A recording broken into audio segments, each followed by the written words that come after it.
Atomic golf may well be worth a slot in your itinerary, but I left my recent daytime visit feeling like this was a less thought out version of Topgolf for a few reasons that I'll cover in this video.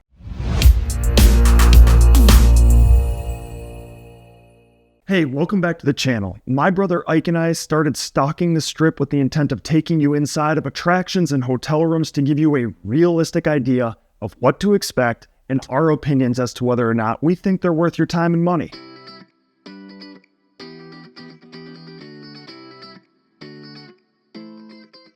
Atomic Golf recently opened at STRAT and is a very similar concept to Topgolf, which is behind MGM Grand.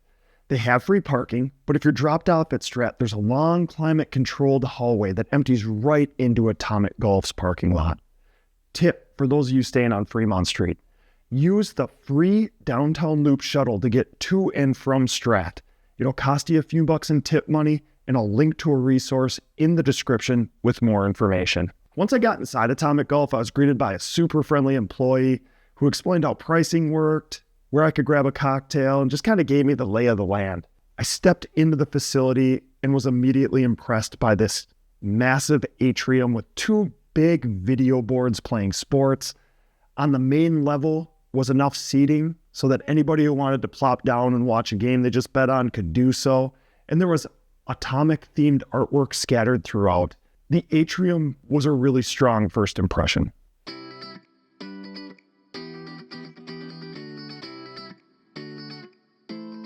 There are 4 levels of hitting bays at Atomic Golf, a little over 100 bays in total. Once your group gets to your bay, you're going to have the option to choose one of 8 interactive social games that are super intuitive and easy to understand. They're also going to be enjoyable regardless of your skill level. Whether you've never swung a golf club in your life or you're a professional golfer, you're going to have a good time.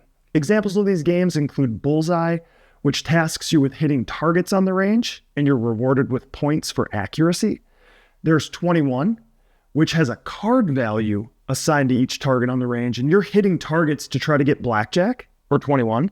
There's even a longest drive competition. It's a good time. Costs have fluctuated a little bit recently, as have operating hours, but you're looking at about $60 to $80 to rent a bay for 1 hour.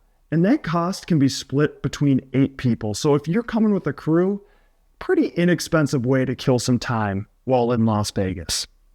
On level 1, there were these 2 pretty awesome looking golf ball cannons that shoot balls out into the range. And I asked an employee if there's a point or their targets we're shooting at out there. And he said it's more of a spray and pray type situation, but he said kids love it. So it's something to keep in mind if that is of interest. My favorite part of the Atomic Golf experience, by a long shot, was their free putting district. Each putting lane has 3 super easy to understand games that, once selected, are projected onto the putting surface. My favorite game by a long shot was called Territory, which pits you up against one of your buddies. A map is projected onto the putting surface, and your job is to putt the ball into your opponent's territories and have it stop in their territory. If you do that, you're awarded their territory and the points that are associated with it. It's a real back and forth game and legitimately a ton of fun. Aside from golf, Atomic had a handful of bars scattered about the property, but when I visited, only their 3rd floor tap room was open. And the 3rd floor tap room consists of a bar manned by a bartender and a long row of self-pour stations. And by my count, there were 15 craft beer options available on the self-pour stations. Cost for a 16-ounce beer during my visit was $9, and a 20-ouncer would cost $11, which didn't feel terrible for the setting. For my money, though, I don't really understand the novelty of self-pour. I'll skip the steps and just order a beer directly from the bartender. So what's not to like? Now, keep in mind, most of my gripes have to do with the fact I visited during the afternoon. But this range during the day is ugly. It's plain. It's a gray slab with circles painted on it. The visual is not generating a whole bunch of excitement. Granted, it comes to life at night with lighting effects. And it's basically a big projector screen, which is why it looks the way it does. It's just not that cool during the day. The day I stopped in was really hot. It was a late June day, in excess of 110 degrees, and it was sweltering. The facility provided shade, absolutely. There was misters above the hitting bays. And I can tell that they know the heat is a bit of a problem because they had these giant industrial fans set up blowing on the golfers as well. But it was not a comfortable experience anywhere within that facility, if I'm being honest. And lastly, the facility faces west, which compounds the heat issues because golfers on the firing line are getting pounded by the sun from the mid-afternoon until sunset, which isn't ideal.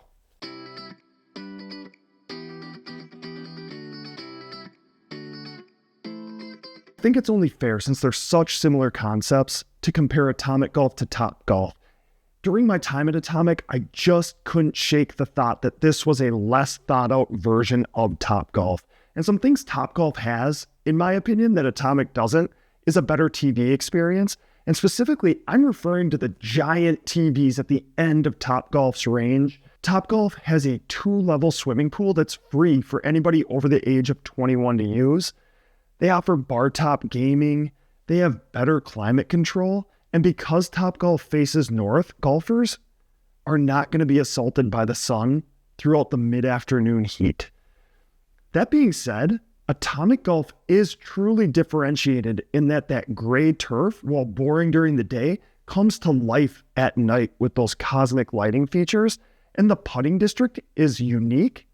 It's something that Topgolf does not offer, and it is a genuinely fun time. The verdict: is Atomic Golf worth visiting?